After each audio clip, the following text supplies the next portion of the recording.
Olá, estudantes da EJA, turma Alfa, boa noite. Tudo bem com vocês? Eu espero que sim. Quem fala é a professora Alessandra e hoje nós teremos aula de matemática e geohistória, tá? Vocês vão pegar a atividade na apostila que está com a data 21 de setembro de 2021, tá bom?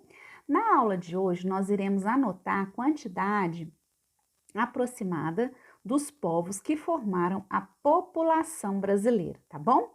Naquele material que eu apresentei para vocês na semana passada, nós tínhamos os números escrito quase que por extenso, né? Então, hoje nós vamos escrever esses números com algarismo, tá bom? Então, vamos começar aqui pelos libaneses, tá?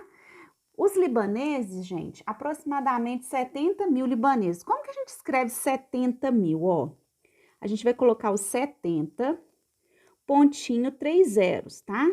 Esse número aqui é 70 mil, porque aqui, ó, é a unidade, dezena, centena. Unidade de milhar, dezena de milhar, 70 mil, tá bom? Assim escreve o número 70 mil, tá? É o 70, pontinho e 3 zeros. Esse pontinho aqui serve para separar uma classe da outra. Essa aqui é a classe simples dos numerais e essa aqui é a classe dos milhares já, tá bom? Aqui é a unidade, dezena, centena, unidade de milhar e dezena de milhar, tá bom? Os austríacos, aproximadamente 80 mil. Como que se escreve 80 mil? É 80, coloca esse pontinho, tá? E 3 zeros. 80 mil. Os portugueses, gente, qual que é a quantidade? Era a quantidade aproximada? 1.500.000. Então, como que a gente vai escrever 1.500.000? 1.500.000. Olha aqui, que número cheio de zero, né? Aqui já é a classe unidade, dezena e centena, unidade de milhar, dezena de milhar, centena de milhar e unidade de milhão, tá vendo? É um número com 3 classes. A classe simples, a classe dos milhares e a classe do milhão. Como que a gente lê esse número? 1.500.000. Então, a quantidade aproximada de portugueses que compuseram a população brasileira é de 1.500.000. Africanos, 4 milhões. Tá vendo que aqui tá escrito por extenso?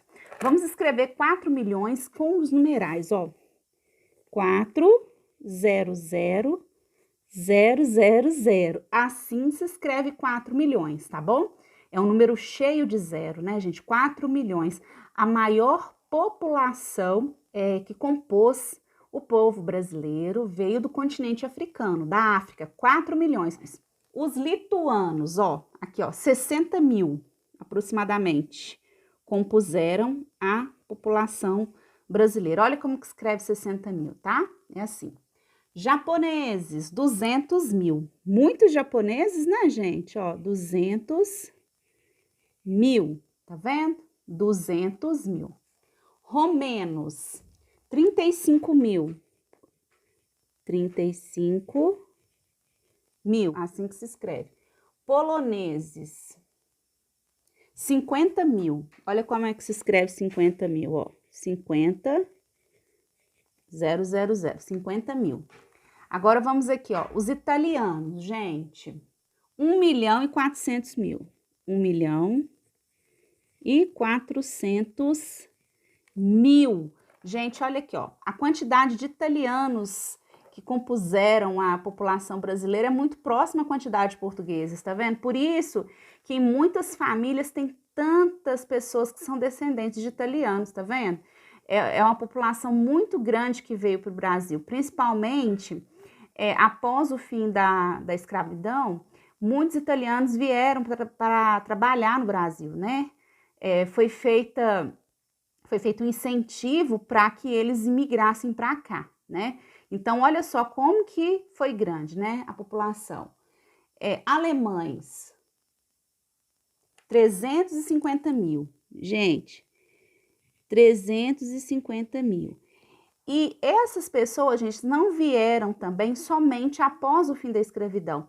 As guerras também fizeram com que muitos desses povos viessem para o Brasil. A Primeira Guerra Mundial, a Segunda Guerra Mundial, que teve a questão do nazismo, que os judeus foram imensamente perseguidos, então muitos alemães vieram em razão da guerra, romenos, poloneses, lituanos, né, sírios.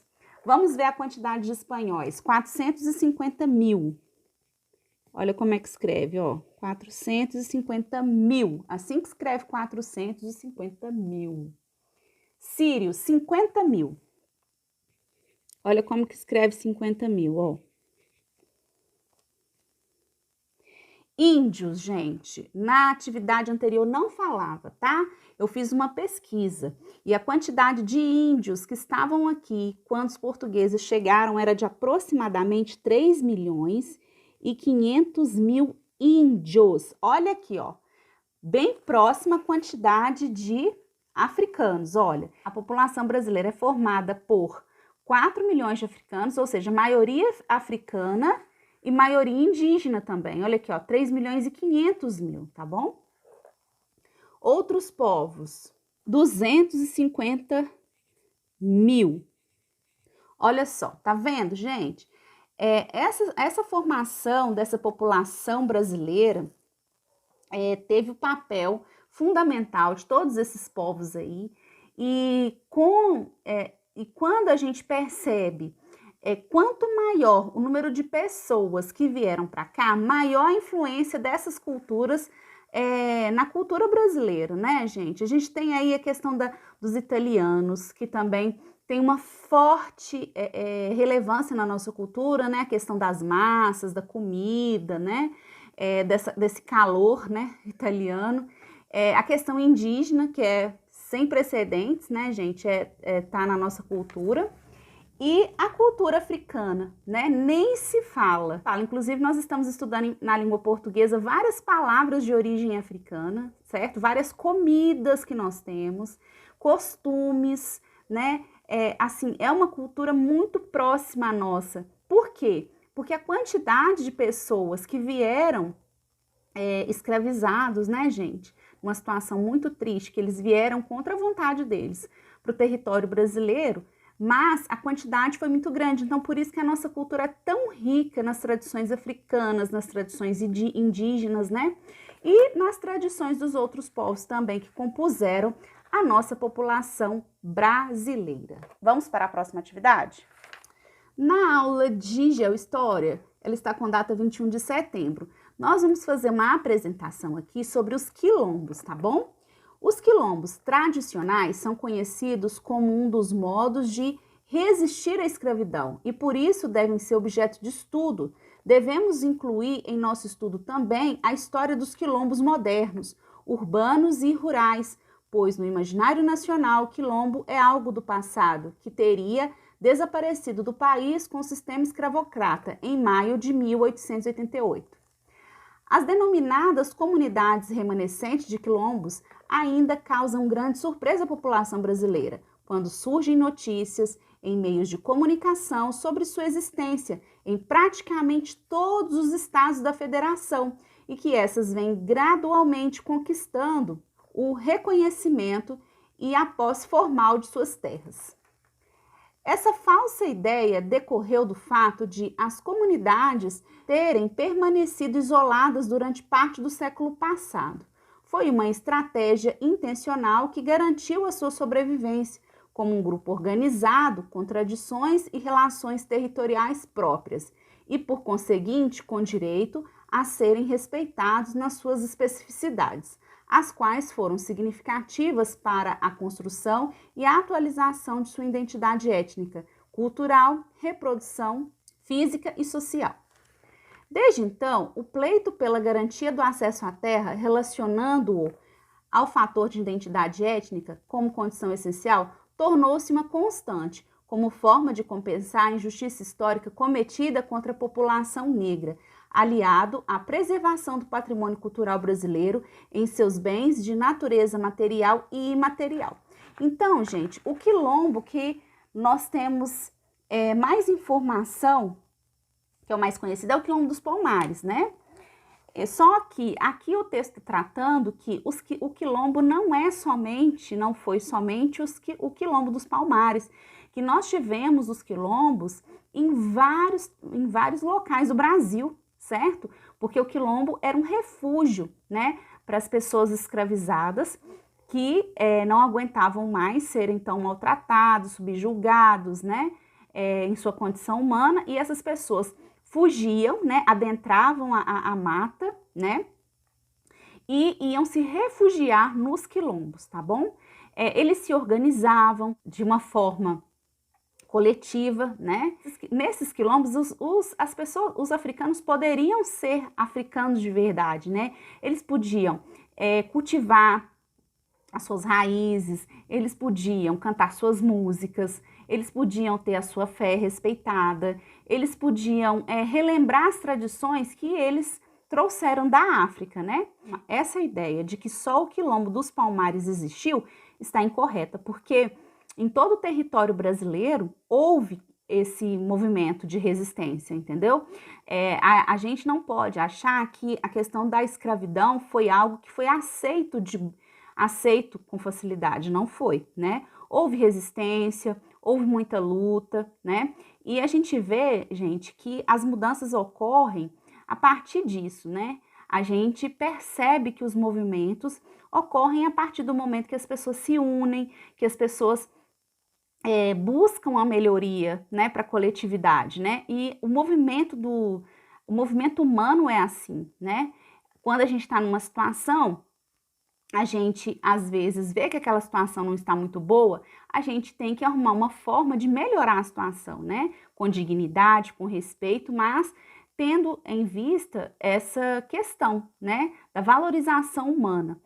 Depois, lá na frente, nós vamos estudar uma comunidade remanescente quilombola que temos em Contagem, tá bom? Aí eu não vou falar hoje sobre, porque senão eu vou contar tudo, tá bom? Então, a atividade que eu vou propor hoje para vocês é a seguinte: o que foi, né, os quilombos tradicionais e os quilombos modernos, né? Então, gente, a atividade que eu vou propor para vocês é o seguinte: o que são os quilombos tradicionais e os quilombos modernos? Aí a resposta está nessa parte que eu grifei de verde, vocês vão copiar no caderno, tá? Os quilombos tradicionais são conhecidos como um dos modos de resistir à escravidão e por isso devem ser objetos de estudos. Devemos incluir em nosso estudo também a história dos quilombos modernos, urbanos e rurais, pois no imaginário nacional o quilombo é algo do passado que teria desaparecido do país com o sistema escravocrata em maio de 1888, tá bom? Então, gente, por quê? Com a abolição da escravatura, muitos desses quilombos, né, em várias partes do país já estavam consolidados, né? Eles já tinham uma produção rural, eles já tinham criação de animais, eles já tinham uma subsistência bacana. Então, eles continuaram morando no quilombo. E depois disso, eles reivindicaram a posse dessa terra, certo? Então, por isso que hoje existem comunidades remanescentes de quilombolas, entenderam? Porque no fim da escravidão, como alguns já estavam consolidados, eles continuaram, certo? Permaneceram ali unidos, cada um se ajudando, morando nos quilombos, tá bom? Eu espero que vocês tenham gostado muito da aula de hoje. Até a próxima. Tchau, tchau.